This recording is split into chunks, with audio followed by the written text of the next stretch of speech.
السلام علیکم، سید رحمان بات کر رہا ہوں خیبر پختونخوا سے۔ سارے بھائی کیسے ہیں؟ خیریت سے؟ اچھا، اب سارے لوگوں سے میں ایک سوال کرتا ہوں۔ آپ لوگ یہ کہتے ہیں کہ یار سٹاکس پیسہ لے کے M&M کا کھا چکی ہے تو اس وجہ سے M&M لاسٹ میں چلی گئی۔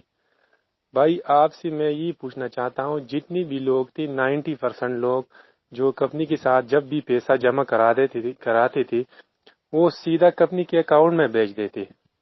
میں نے جتنے بھی انٹری کی ہے سارے کمپنی کے اکاؤنٹ میں بھیجے، جس سے پیسہ نکالنا احمد سیال کے سائن کے علاوہ ہوتا ہی نہیں تھا۔ تو آپ لوگ اگر یہ کہتے ہیں کہ سٹاکس والے پیسے کھا چکے ہیں، 90% تو احمد سیال کے پاس چلا گیا ہے۔ سٹاکس تو صرف روٹیشن کے، آپ کو دوبارہ روٹیشن جب کرتے تھے وہی ہوتا تھا، باقی پیسہ احمد سیال کے پاس چلا گیا ہے۔ اگر احمد سیال نے آپ کو کلیئر کرنا ہوتا، یہ حقیقت بات ہے، کچھ لوگوں کو بری لگتی ہوگی، لیکن اگر احمد سیال نے آپ کو کلیئر کرنا ہے تو وہ جیل سے بھی آپ کو کلیئر کر سکتے ہیں۔ احمد سیال جب 3 مہینے روپوش تھا اسی ٹائم بھی آپ کو کلیئر کر سکتا تھا۔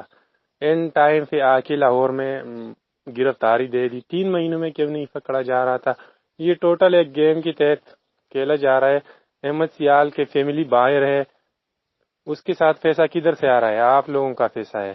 اس کا جو ڈائریکٹر تھا پرانا پنجاب فیصل صاحب، وہ بھی احمد سیال کے ساتھ ملا ہوا ہے، وہ بھی باہر بیٹھا ہے، آپ لوگوں کے پیسے پہ وہ موج مستی کر رہا ہے۔ باقی اگر کچھ لوگ یہ سوچتے ہیں کہ احمد سیال باہر آئے گا وہ پیسہ